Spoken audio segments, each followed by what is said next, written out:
오늘 함께 읽을 하나님의 말씀은 고린도전서 12장 12절과 13절 말씀입니다.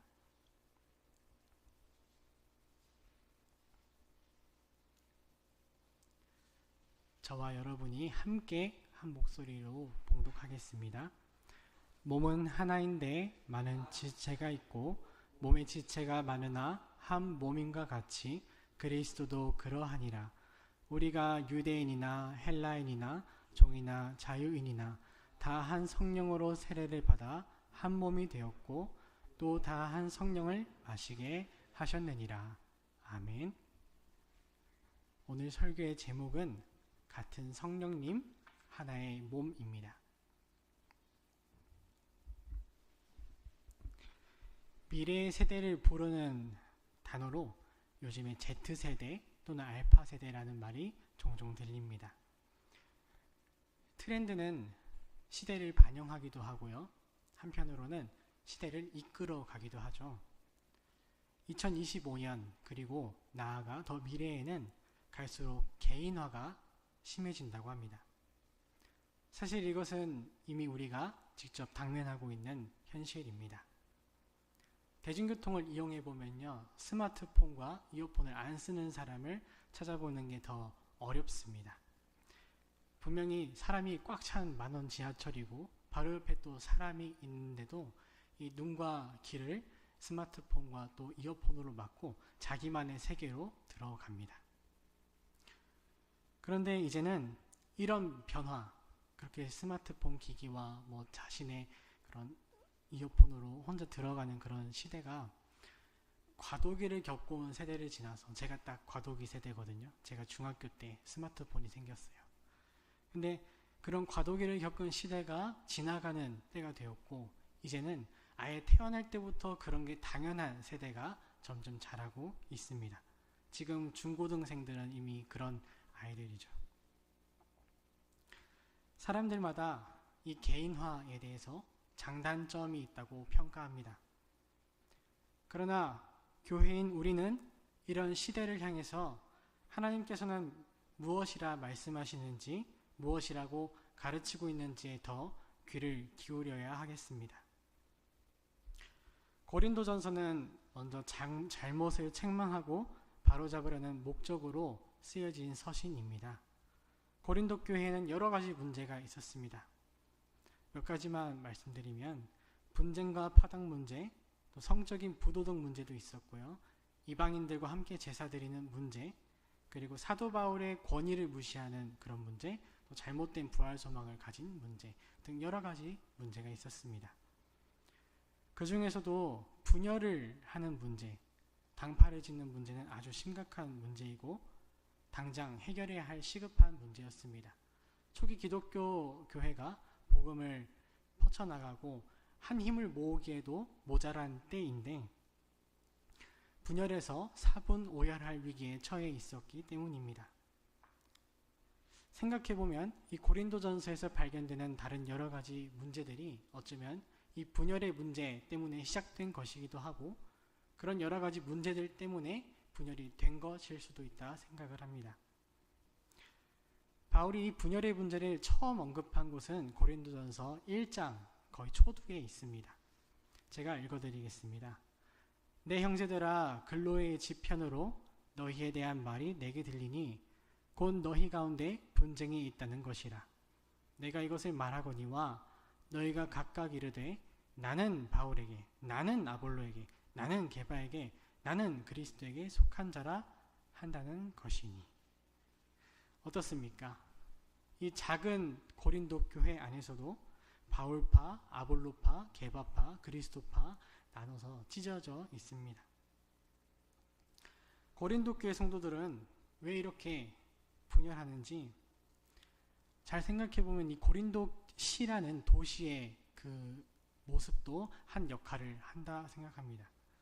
고린도시는요, 고대 지중해에서도 중심에 위치해 있었습니다. 중심 도시 가운데 하나였어요. 그래서 로마 제국의 다양한 문화가 그곳으로 모이게 되었습니다. 아가야 지방에 위치한 고린도시였는데요.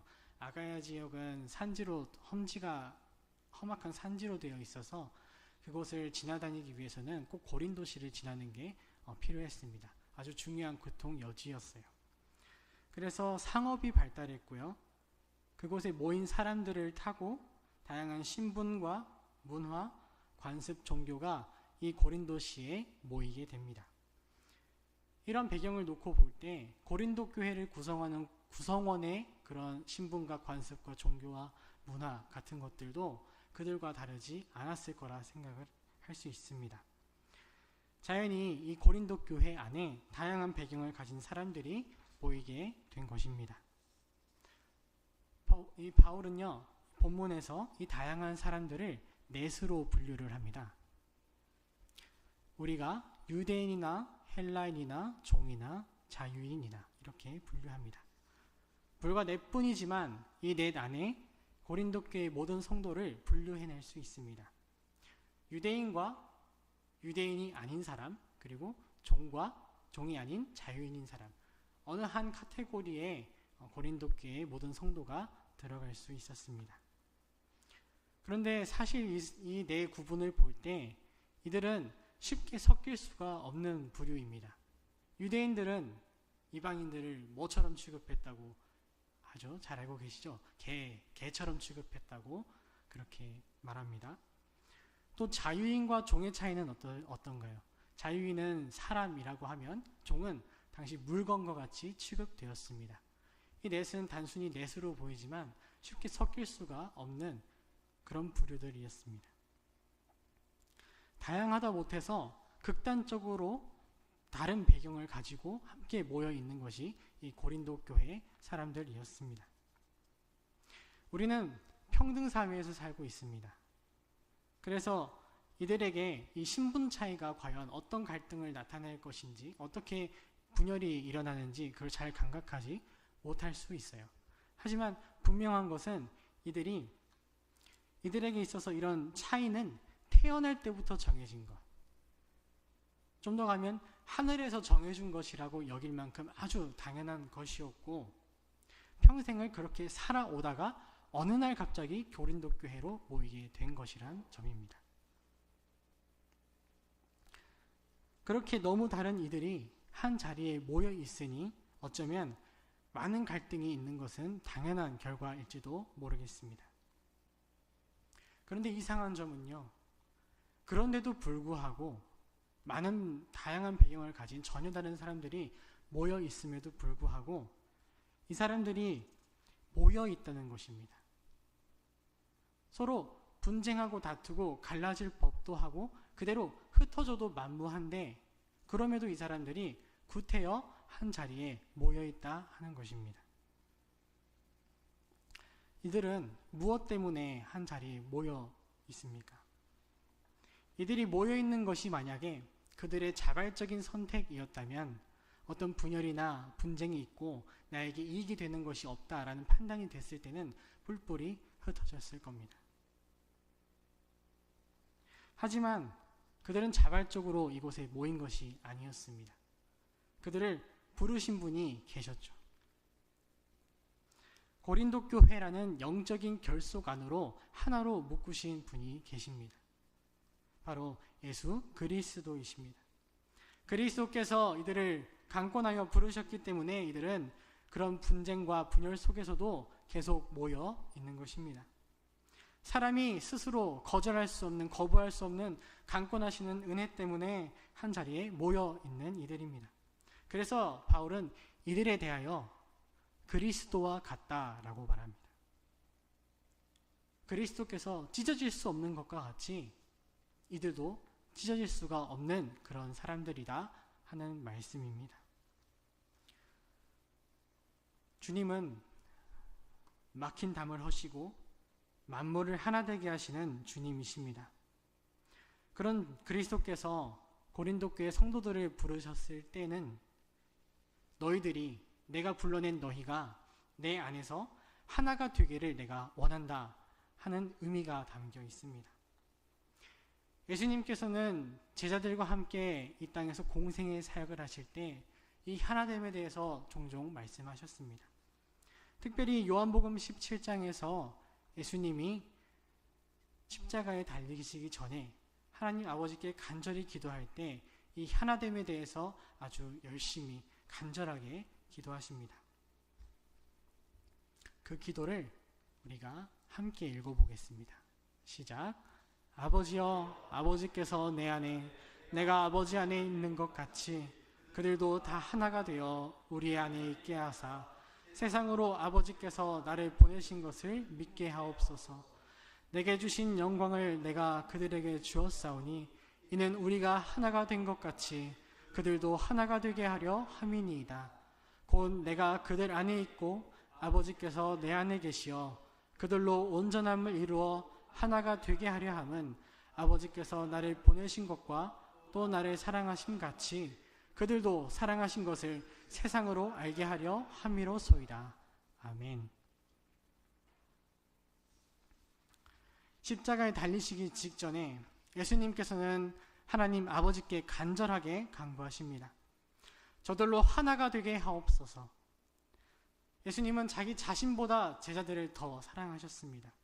그래서 그런 제자들을 위해서 아버지께 간구할 때 아주 간절히 구하십니다. 저들로 하나가 되게 하옵소서. 여기에서 우리는 이 하나됨이 정말로 주님께서 교회에게 원하시는 것이라는 점을 부분임을 알 수 있습니다. 십자가에 달리시기 직전까지도 아버지께 간절히 구하신 그 내용이 다른 것이 아니라 제자들이 하나님과 내가, 아버지와 내가 하나가 된 것 같이 이들도 하나가 되게 하여 달라는 그런 기도였습니다. 그것이 예수님께서 이 세상에 오셔서 하신 사역의 아주 중요한 목표 가운데 하나라는 점도 분명합니다. 성도가 하나됨은 예수님께서 분명하게 바라시는 바입니다. 그런데 바울은, 지금 이 편지를 쓰고 있는 바울은 바로 그런 주님께 사도직을 받은 사람입니다. 바울은 그런 주님을 직접 배웠고 예수님의 모든 뜻, 그리스도께서 바라시는 모든 바람을 전달받은 사도입니다. 그렇기에 바울은 예수님께서 교회에게 무엇을 원하시는지 누구보다 분명하게 아주 잘 알고 있었습니다. 교회를 향한 예수님의 마음, 예수님의 심정과 바람을 누구보다 잘 알고 있는 게 이 사도 바울이었어요. 근데 그런 마음을 알고 있는 바울이 고린도 교회를 봤을 때 어떤 마음이었을까요? 분쟁하고 당파를 짓고 어린아이들과 같이 철없는 모습을 보이는 그런 고린도 교회를 볼 때 바울의 마음은 참담했을 겁니다. 제가 만약에 바울이었다면 그럴 일은 없지만 포기했을 것도 같아요. 너희들이 하도 싸우니 이제 내 손을 떠났다. 너희가 알아서 해라. 그랬을 수도 있을 것 같습니다. 하지만 바울은 포기하지 않았습니다. 왜냐하면 바울은 주님의 마음을 알았으니까요. 주님이 어떤 마음으로 교회를 보시고 교회에게 무엇을 원하시고 주님이 그 교회를 세우시기 위해서 어떤 대가를 지불하셨는지 바울이 가장 잘 알고 있으니까 그렇게 분쟁하는 교회도 포기하지 않고 계속 가르치고 권면하고 교훈합니다. 바울은 교회가 하나 되길 원하는 주님의 마음을 아주 잘 알았어요. 그래서 그것을 자신의 사명으로 삼습니다. 교회를 가르쳐서 일치시키고 교회가 하나 되어 나아갈 수 있도록 가르치는 것이 주님이 원하시는 자기의 사명이라고 바울은 굳게 믿었습니다. 그래서 바울은 그리스도의 마음으로 분쟁하는 고린도 교회를 향해서 이렇게 말합니다. 너희가 어떤 존재인지 아느냐? 너희를 하나 되라고 하신 분께서 너희가 정말로 하나라는 것을 너희에게 어떻게 알려주시는지 너희가 알고 있느냐? 이런 말씀입니다. 너희 고린도 교회는 그 부족함과 연약함에도 불구하고 이미 그리스도 안에서 하나가 되었고 그렇기에 하나가 되어가는 일에 물러섬이 없는 교회여야만 한다. 여기에 그 증거가 있다 하는 것이 다음에 이어지는 바울의 말씀입니다. 말하자면 바울은 고린도 교회가 하나인 증거를 분명하게 제시해서 그들이 스스로 내가 어떤 존재이고 어떻게 되어야 하는지 그것을 깨달을 수 있게 정체성을 가르쳐 주고 있는 거예요. 다음 말씀이 그것을 분명하게 보여줍니다. 제가 읽어드리겠습니다. 다 한 성령으로 세례를 받아 한 몸이 되었고 다 한 성령으로 마시게 하셨느니라. 이를 위해서 바울이 제시한 증거는 세례와 성찬이었습니다. 여기 마시게 하셨느니라 라는 말씀이 있죠. 이것은 성찬에서 잔을 나눌 때 하는 것을 표현한 것으로 해석합니다. 성찬과 세례를 아울러서 성례라고 통칭하죠. 이 성례는 누가 제정하신 것입니까? 예수님께서 제정하셨습니다. 예수님께서 공생애 가운데 보여주시고 가르쳐 주신 것이 이 세례와 성찬입니다. 하나님께서 친히 정하셔서 교회에게 명령하신 일입니다. 예수님은 세례 요한이 요단강에서 회개의 세례를 베풀 때 예수님은 그 물 세례를 자신의 죄는 없으시니까 전혀 받으실 필요가 없었어요. 하지만 친히 나가셔서 나에게 그 일을 허락하라 말씀하시면서 물 세례를 받았습니다.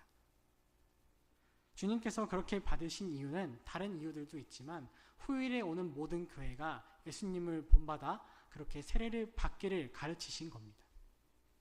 예수님께서 세례를 제정하신 것이죠. 또 예수님은 제자들과의 마지막 만찬에서 빵을 떼고 포도주를 나누시면서 그것들을 통해 나를 기념하라고 성찬을 제정하셨습니다. 그렇게 해서 이 세례와 성찬이 하나님께서 세우신 교회를 알아볼 수 있는 표지 가운데 하나가 된 것입니다.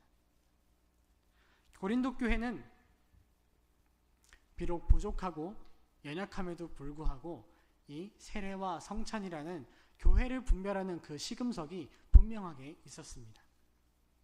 그들은 분명히 믿고 신앙을 고백하고 세례를 받은 사람들이었습니다. 그래서 그 이후에 성찬으로 또 함께 했습니다. 비록 질서가 없고 배려가 없는 모습이라고 책망을 받긴 했지만 분명한 성찬이 있었습니다. 바울은 이미 고린도 교회의 성도들이 행하고 있는 그 세례와 성찬을 가지고 너희들이 누구인지 그것을 분명하게 알려주고 있는 것입니다. 너희는 누구냐? 예수 그리스도를 믿음으로 하나님께서 정하신 세례를 받고 그에 따라서 주님의 몸과 피를 나누어 마신 한 형제가 아니냐 하는 것이 이 사도 바울의 분명한 말씀입니다. 너희는 나뉘어서 갈라진 사람들이 아니다. 너희는 어떠한 나님과 분열도 없이 하나됨을 위해서 부르심을 받은 존재다 하는 것이 바울의 메시지입니다. 그런데 이 동일한 구절을 다시 잘 보시면 이 세례와 성찬이라는 그 증거를 행하시는 주체가 계십니다. 세례를 참 세례가 되게 하시고 또 성찬을 정말로 성찬이 되게 하시는 분이 계십니다. 성령 하나님이십니다. 성령님께서 모든 성도들을 새로운 생명으로 살리시고 그들에게 예수님을 향한 동일한 믿음을 부어주셨습니다. 그래서 고린도 교회의 성도들이 같은 세례를 받고 같은 성찬에 참여할 수 있게 성령님께서 인도해 주셨습니다. 성례를 주도하는 것은 성례가 성례되게 하는 것은 고린도 교회가 아니었어요. 고린도 교회는 부족하고 연약한 그저 교회에 불과합니다. 이 땅의 교회, 불완전한 교회에 불과해요. 성례를 성례가 되게 하고 교회를 교회가 되게 하시는 분은 성령 하나님이십니다. 오직 성령님께서 부족한 교회에게 은혜를 베푸셔서 성례와 성찬을 허락하셨고 그것을 통해서 서로가 예수님 안에서 하나 되어 있음을 분명하게 확인하도록 하셨습니다. 세상에서 무엇이 성도를 묶을 수 있을까요? 그 어떤 단단한 밧줄을 가지고 오더라도 성도를 하나로 묶을 수는 없을 것입니다. 아주 작은 소그룹에서부터 대그룹에 이르기까지 사람들을 어떤 것으로 묶어놔도 갈라집니다. 법과 규칙을 세워도, 한 감정을 공유하면서 묶여 있어도, 가치관과 이념과 어떤 이익과 혹은 정치적 입장을 가지고 한 자리에 모여 있는 사람들이라도 분명히 깨어지고 갈라지는 것을 우리가 많이 보았습니다. 그런데 교회를 묶는 것은 다른 분이십니다. 교회를 묶는 건 그런 게 아니라 바로 성령 하나님께서 자신으로 교회를 묶고 계십니다. 그래서 교회는 갈라질 수가 없어요. 때로 우리가 보기에 어떤 교회는 갈라지고 이제 망하겠구나 싶은 교회들도 있습니다. 그렇지만 이 땅에서 아무리 분열하고 나누신다고 하더라도 교회는 완전히 갈라지지는 않아요. 왜냐하면 그렇게 부름받은 존재가 아니기 때문입니다. 성령 하나님께서 완전한 하나가 되기 위하여 부르신 존재가 바로 교회입니다. 그렇다면 고린도 교회가, 정말 그 많은 사람들로 이루어진 고린도 교회가 감히 하나님을 끊고 갈라질 수 있을까요? 어떤 교회도 성령님으로부터 끊어질 수는 없습니다. 고린도 교회가, 그리고 모든 교회가 한 분 성령 하나님께 사로잡혀 있습니다. 교회가 성령님을 붙잡고 있는 것이 아니라 성령님께서 이 땅의 모든 교회를 그 손으로 붙잡고 계시다 하는 것입니다. 교회는 그분의 손을 벗어나 하나됨에서 이탈할 수 없습니다. 교회는 이 거절할 수 없는 하나님의 손을 인정하고 오롯이 그분께 붙어 있어야 합니다. 그래서 바울은 절대로 끊어질 수 없는 이 교회라는 관계를 다음과 같이 표현합니다. 같이 읽어볼까요? 시작. 몸은 하나인데 많은 지체가 있고 몸에 지체가 많으나 한 몸인과 같이. 몸과 몸을 구성하는 지체가 비록 구분될지언정 절대로 분리될 수가 없고, 네가 나이고 내가 너인 것이, 그것이 바로 몸과 지체입니다. 성령 하나님께서 역사하심으로 예수 그리스도를 믿고 한 세례를 받고 한 성천을 받은 무리는 모두가 하나의 교회입니다. 예수 그리스도를 주로 모시는 모든 교회는 예수님의 교회이고 그러므로 모두 하나입니다. 그리고 그 하나의 교회는 시간과 공간을 초월합니다. 오늘 본문에서 나오는 고린도 교회와 지금 여기서 말씀을 듣고 있는 우리 도토리 교회가 하나다 하는 말씀입니다. 시간을 초월한 공동체예요. 또 우리가 지역마다 흩어져 있고 각기 다른 모습으로 모이지만 예수님을 주로 믿고 고백하는 모든 교회, 이 땅의 모든 사람들은 공간을 초월한 하나의 교회입니다. 시간과 공간을 초월해서 하나를 이루는 이 교회라는 것은 정말 엄청난 신비 가운데 하나입니다. 우리 주님 그리스도께서 시간과 공간을 초월하여 계시는 하나님이시기에 그분께 붙들려 붙잡혀 있는 하나된 우리는 시간과 공간을 초월한 존재라는 것입니다. 예수 그리스도의 교회, 그분을 머리로 하는 그의 몸인 교회, 또 한 성령님 안에서 하나의 몸인 교회입니다. 그리스도 안에서 한 몸으로 모인 우리 교회는 어떤 일이 있더라도 우리가 하나라는 사실을 잊어서는 안 됩니다. 말씀이라는, 변하지 않는 하나님의 말씀이라는 그 진리 앞에 절대적인 기준이 있음을 분명하게 생각하고 그곳에 내 생각과 내 삶을 가져다가 맞춰야 하는 것입니다. 각기 다른 곳에서 부름받은 고린도 교회 성도들이 그들의 분쟁 가운데에서도 불구하고 이미 성령 하나님 가운데 하나가 된 것처럼 말입니다.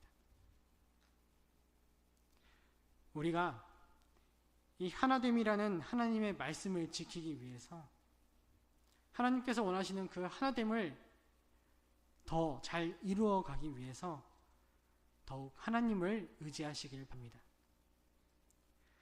내 안에서 오롯이 나 홀로 있어야겠다, 나라는 그런 자아상을 버리시고 그 자리에 예수 그리스도 안에 나, 그리고 우리라는 자아상을 새로 세우시길 바랍니다.